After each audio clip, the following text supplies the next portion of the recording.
우리가 어떤 일들을 할 때 가장 먼저 보아야 할 것 한 가지가 있는데 그것이 무엇인가 하면 그 사람이 그 일을 할 수 있는 자격이 있느냐입니다. 운전을 할 때도요, 그냥 운전을 하지 않습니다. 자격을 얻어야지 운전을 할 수가 있죠. 운전면허증을 따야 합니다. 근데 운전면허증은 누구나 다 딸 수 있는, 그래도 어려운 문제가 아니죠. 어려운 문제일수록 자격이 반드시 있어야 합니다. 혹시나 몸이 아파서 수술을 해야 된다 생각을 해보십시오. 그러면 누구에게 찾아가야 될까요? 자격이 있는 의사 선생님에게 찾아가야 되죠. 무자격자에게 내 몸을 맡길 수가 없잖아요. 내 목숨을 맡길 수가 없잖아요. 그죠? 근데 하나님께서 놀라운 하나님의 계획과 뜻 안에서 하나님의 일들을 이루어 가세요. 근데 그 일들을 이루어 가는데 하나님께서 혼자 하시는 것이 아니라 어떻게 하시죠? 우리를 부르셔서 그 일에 동참하게 하시죠. 근데 하나님께서 때때로 하나님의 사람들을 부르실 때 자격 있는 사람들도 부르시지만 자격이 안 되는 사람들도 부르시는 것을 성경에서 많이 보게 되어집니다. 대표적인 사람이 누굴까요? 예수님의 12제자들이죠. 12제자들 한 명 한 명을 보면요, 자격이 되지 않아. 예수님을 통해서 하나님은 하나님 나라를 이 땅에 이루어 가기를 원하시며 하나님 나라에 대한 놀라운 계획을 가지고 계셨어요. 근데 그 일을 이루기 위해서 12명의 중심적인 지도자들을 세웠습니다. 교회를 세워가고 복음을 증거하는 놀라운 일들을 그들을 통해서 이루기를 원하셨죠. 근데 12명의 면목을 보면 하나도 세상적인 자격이 되지 않는 사람들처럼 보입니다. 여러분이 만약에 어떤 일들을 할 때 여러분을 돕는 사람들을, 아주 중요한 사람을 뽑아야 된다 그러면 어디서 뽑을까요? 아마 서울대학교나 대학교 근처에서 좋은 스펙을 가지고 외국어도 좀 잘하고 학점도 좀 괜찮고 또 여러 자격증도 있는 그런 세상적인 탁월함이 있는 사람을 뽑으려 하겠죠. 그죠? 근데 예수님이 뽑았던 12명은 하나같이 볼품없는 사람들이었었어요. 갈릴리라는 시골 촌구석에서 물고기 잡는 어부들, 당시 천민 취급받았던 사람들. 어떤 사람들은 세리였죠. 당시에 죄인 취급받았던 그 사람들, 아무런 쓸모없는, 세상적으로는 아무런 능력이 없는 그런 사람들을 부르셔서 하나님은 놀라운 일들을 일으키시는 분이 우리 하나님이시죠. 오늘 성경에 보면 정말 이렇게 성경의 자격 미달인 선교사 한 명의 이야기가 기록되어져 있습니다. 누군가 하면 바로 요나입니다. 여러분, 요나 이야기는 많이 들어보셨을 거예요. 어렸을 때 교회를 다니면 물고기 뱃속에 들어갔던 요나 아주 많이 들으셨죠. 그죠? 그 요나를 부르시는 장면이 요나서에 기록되어져 있죠. 하나님께서 요나를 택하시고 부르십니다. 그래서 그를 통해서 어떤 일들을 계획하셨는가 하면 사명을 주시는데, 니느웨 땅에 가서 그 하나님의 말씀을 선포하라고, 회개를 선포하라고 그렇게 말씀하십니다. 니느웨 땅이 굉장히 죄악으로 타락했던 땅이었기에 이제 곧 심판이 임할 것인데, 심판이 임하기 전에 요나를 보내서 그들이 회개하고 돌이키게 하기 위해서 요나를 니느웨에서 복음을 전하고 말씀을 전하는 선교사로 세운 거예요. 요나는 히브리 사람이거든요. 히브리 사람이었던 그를 타 문화권이었던 니느웨, 아수르였죠. 아수르로 가서 그곳에서 하나님의 말씀을 증거하라고 보냈던 것이죠. 그래서 요나가 어떻게 하죠? 우리가 잘 알듯이 하나님의 말씀에 순종했을까요? 안 순종했을까요? 불순종합니다. 그래서 그가 욥바로 가서 배를 타고 다시스로 도망가죠. 다시스는요, 니누에서 약 4,000km가 떨어진 곳이라고 합니다. 완전히 반대쪽으로 간 거예요. 그 말 속에는 어떤 의미가 있을까요? 난 도저히 죽어도 못 가겠다라는 의미가 담겨져 있죠. 요나도 나름대로의 핑계거리가 있었습니다. 그 핑계거리가 무엇인가 하면 이 니누에는요, 아수르 제국의 수도 땅이었었어요. 아수르 제국은 어떤 나라였는가? 당시에 가장 강대국 중에 하나였죠. 늘 이스라엘을 괴롭히고 핍박받고 결국 나중에 우리가 잘 알듯이 북이스라엘이 720 BC 722년에 아수르의 멸망을 당하게 되어지죠. 그러니까 자기들의 원수 같은 나라예요.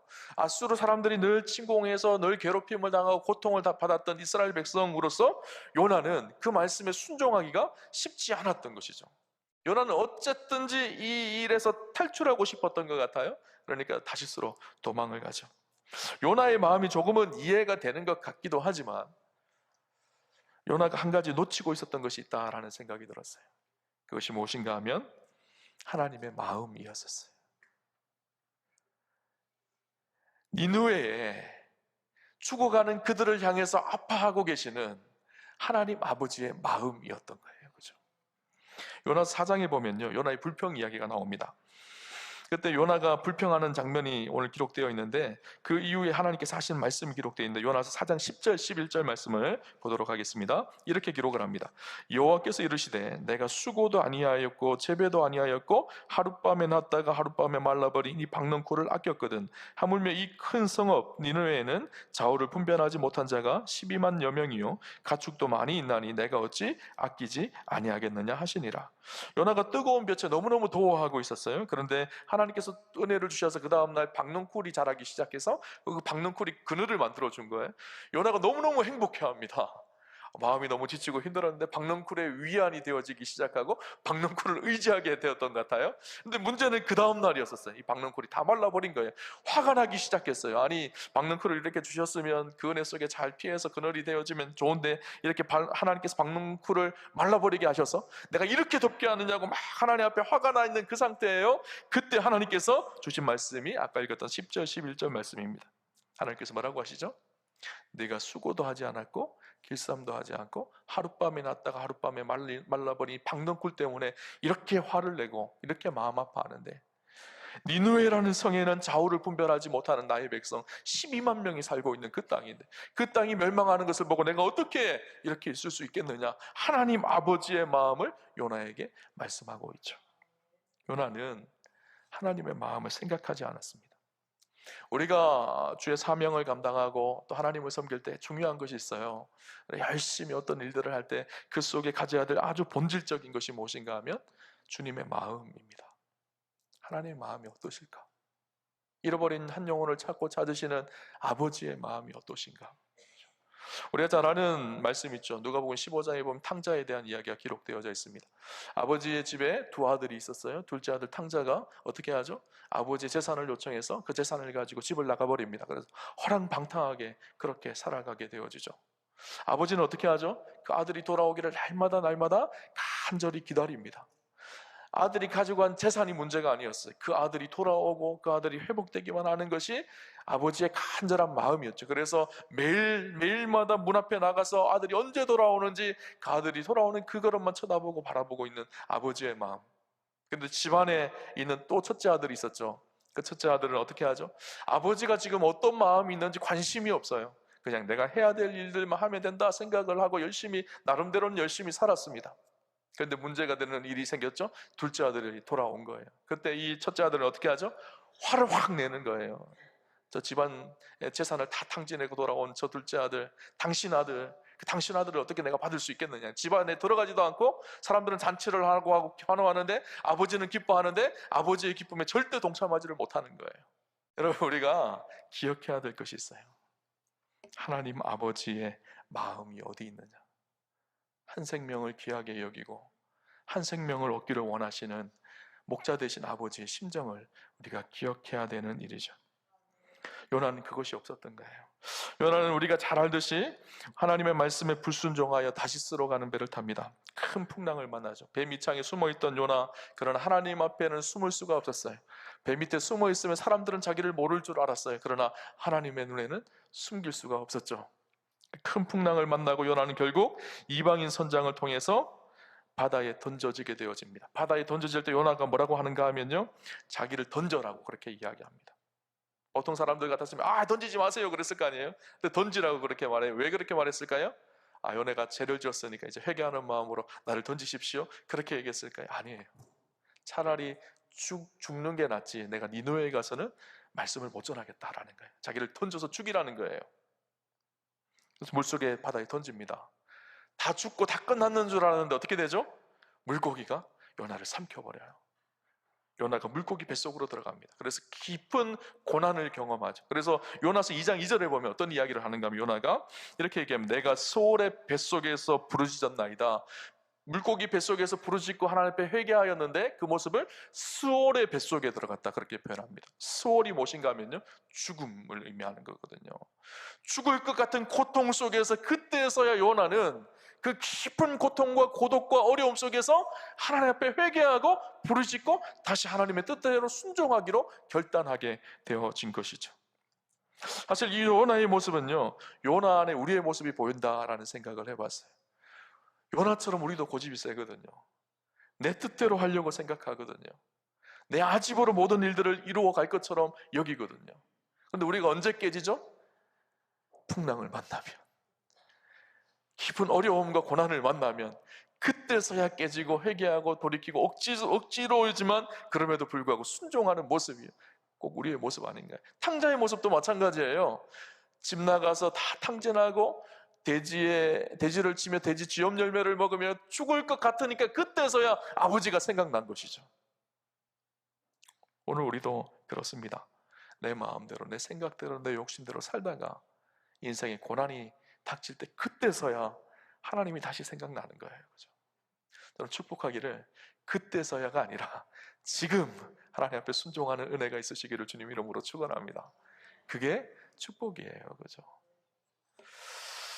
그렇게 항복하고 하나님 앞에 순종하기 시작하니까 하나님께서 오늘 본문에 보면 두 번째 임하셔서 말씀하시는 장면이 기록되어져 있죠. 오늘 본문 2절에 보면 일어나 저 큰 성읍 니느웨로 가서 내가 내게 명한 바를 그들에게 선포하라, 그렇게 말씀하십니다. 다시 요나에게 사명을 다시 불러일으킵니다. 니느웨로 가서 내가 내게 명령한 그 말씀을 선포해라, 그렇게 말씀하죠. 반항했던 요나가, 자격 없었던 요나가 이제 그 말씀을 듣고 하나님의 말씀대로 순종하여 니느웨로 가게 되어지죠. 우리 하나님이 참 집요하시다라는 생각이 들어요. 요나에게 2번이나 찾아가셔서 말씀하셨고, 사실은 2번 가셔서 직접적으로 말씀하셨지만 여러 가지 방법으로 말씀하셨죠. 풍랑을 통해서도 말씀하시고, 물고기 뱃속을 통해서도 말씀하시고, 상황과 환경을 통해서 여러 가지 방법으로 하나님께서 집요하게 추적하셔서 말씀하시고 추적하시는 분이 우리 하나님이세요. 우리가 이렇게 도망가고 저렇게 도망가고 이렇게 피해보고 저렇게 피해보지만 하나님 말씀을 통해서도 말씀하시지만 상황과 환경을 통해서도 우리에게 말씀하시고, 여러 가지 주위에 있는 사람들을 통해서도 말씀하시고, 여러 가지 방법을 통해서 우리에게 말씀하십니다. 그것이 은혜이죠. 요나는 물고기 뱃속에서 하나님께서 가라고 하실 때 그때서야 깨닫고 니느웨로 들어가게 되어집니다. 니느웨에 도착해서 요나는 하루 동안 니느웨 성을 다니면서 열심히 하나님의 말씀을 전했습니다. 그런데 오늘 본문을 가만히 묵상해 보면 요나가 좀 건성으로 전했다라는 게 느껴져요. 오늘 본문 한번 볼까요? 3절, 4절 말씀 우리 한번 볼까요? 이렇게 기록합니다. 요나가 여호와의 말씀대로 일어나서 니느웨로 가니라. 니느웨는 사흘 동안 걸을 만큼 하나님 앞에 큰 성읍이었더라. 요나가 그 성읍에 들어가 하루 동안 다니며 외쳐 이르되 40일이 지나면 니느웨가 무너지리라 하였더라. 니느웨는 큰 성읍이어서 니느웨를 다니려면 며칠이 걸린다고요? 사흘이 걸리죠. 그런데 요나가 며칠 동안 전했다고요? 하루 전했대요. 무슨 말일까요? 사흘 동안 다니면서 40일이 지나면 니느웨가 무너집니다. 회개하십시오. 그렇게 하나님의 말씀을 전했어야 됨에도 불구하고 하루 동안 전했다는 말은 빨리 돌면서 빨리 끝내고 싶었던 마음이 있었다. 억지로 순종하지만 아직까지 마음적으로는 니느웨를 축복하고 니느웨를 살리고 싶은 마음이 별로 없었던 거예요. 하나님께서 막 이렇게 밀어붙이니까 순종을 하기는 하지만 빨리 막 지나가면서 아마 급속하게 전했을 것 같아요. 니느웨 망합니다, 그렇게 하고 지나가고, 니느웨 망합니다, 그렇게 하고 지나가고, 구체적으로 설명도 안 하고 하여튼 뭐 그렇게 했을 것 같아요. 그런데 어떤 일이 일어났을까요? 5절 말씀 볼까요? 5절에 이렇게 기록하죠. 니느웨 사람들이 하나님을 믿고 금식을 선포하고 높고 낮은 자를 막론하고 굵은 베옷을 입은지라. 무슨 말일까요? 요나의 그 짧은 선포, 때때로는 좀 성의 없는 것 같아 보이고 진심이 담겨져 있지 않는 것 같고 냉소적인 것 같아 보이는 말씀이지만 그 말씀에 순종했을 때 요나의 그 말씀을 통해서 니느웨의 모든 사람들이 왕부터 시작해서 모든 가축까지 다 금식하며 회개하며 돌이키는 역사가 니느웨에 일어나기 시작했죠. 오늘 말씀을 보면서 그런 생각이 들었어요. 하나님 때때로 우리가 억지로 순종하는 순종이지만 그것마저도 기쁨으로 바꾸셔서 역사하신다라는 생각이 들었어요. 아니, 하나님은 사실 우리를 통해서 일하실 것을 다 준비해 놓고 계세요. 그러면서 우리의 순종을 기다리십니다. 우리는 내가 무엇을 해야 된다라고 생각하기 때문에 순종하지 못할 때가 많아요. 근데 사실은요, 하나님께서 그 일들을 이루실 일들을 다 계획해 놓고 준비하고 계세요. 그러면서 우리의 순종을 기다리고 계시는 거예요. 그때 아멘 하고 우리가 순종하기 시작하면 하나님은 하나님의 역사를 오늘 이 시대에도 여전히 신실하게 이루어 가시는 분이 하나님이시죠. 요나의 이 순종을 통해서 어떤 일이 일어났을까요? 니느웨가 새롭게 되어지는 일이 일어나기 시작합니다. 요나는 억지 같은 순종이지만 순종하였을 때 다니엘 12장의 말씀처럼 지혜로운 자는 궁창의 빛과 같이 빛날 것이요 많은 사람을 옳은 대로 돌아오게 한 자는 영원토록 별과 같이 빛나리라. 이 말씀의 주인공이 되어지게 되죠. 오늘 말씀을 통해서 우리에게 주는 중요한 교훈이 하나 있습니다. 사실 요나의 모습은요, 성경에 나오는 요나이기도 하지만 나의 모습입니다. 요나를 거꾸로 뒤집으면 어떻게 될까요? 나요. 고집스럽게 하나님의 말씀에 순종하지 않고 자기의 뜻과 욕망대로 여전히 살아가며 하나님의 마음에는 전혀 관심 없는 요나의 모습이요, 요나의 이야기지만, 성경의 수천 년 전의 이야기지만 그 이야기는 요나의 이야기임과 동시에 누구의 이야기라고요? 나의 이야기. 하나님은요, 우리가 하나님의 구속사역에 복음을 위해서 생명을 얻고 생명을 살리는 그 일에 우리를 사용하기를 원하십니다. 사실 성경은요, 이 부름의 명령으로 가득가득 차 있는 것이 성경이에요. 예수님이 우리를 위해 십자가에 죽으시고 부활하시고 승천하시기 전에 우리에게 마지막 명령을 주셨어요. 지상명령이라고 하죠. 사도행전 1장 8절에 오직 성령이 너희에게 임하시면 너희가 권능을 받고 예루살렘과 온 유대와 사마리아와 땅끝까지 이르러 내 증인이 되리라. 주님이 승천하시면 마지막 우리에게 주신 가장 위대한 명령, 땅끝까지 증인되는 사. 이 말씀은 사도행전 1장 8절에 기록되어져 있지만 복음서가 끝날 때마다 다 선교 명령으로 복음서가 다 끝납니다. 마태복음 28장에 보면 하늘과 땅의 모든 권세를 내게 주셨으니 그러므로 너희는 가서 모든 족속으로 제자를 삼아 아버지 아들과 성령의 이름으로 세례를 주고 내가 너희에게 분부한 모든 것을 가르쳐 지키게 하라. 볼지어다 내가 세상 끝날까지 너희와 항상 함께 있느니라 하시니라. 땅끝까지 이르러 너희가 내 제자를 삼으라. 하나님께서 명령하고 계시죠. 마가복음 16장 15절 16절에도 마찬가지입니다. 너희는 온 천하에 다니며 만민에게 복음을 전파하라. 믿고 세례를 받는 사람은 구원을 얻을 것이요 믿지 않는 사람은 정죄를 받으리라. 만민에게, 천하 만민에게 복음을 전해라. 누가복음 24장 45절 48절도 마찬가지입니다. 이에 저희 마음을 열어 성경을 깨닫게 하시고 또 이르시되 이같이 그리스도가 고난을 받고 제3일에 죽은 자 가운데서 살아날 것과 또 그의 이름으로 제사함을 얻게 하는 회개가 예루살렘으로부터 시작하여 모든 족속에게 전파될 것이 기록되었으니 너희는 이 모든 일의 증인이라.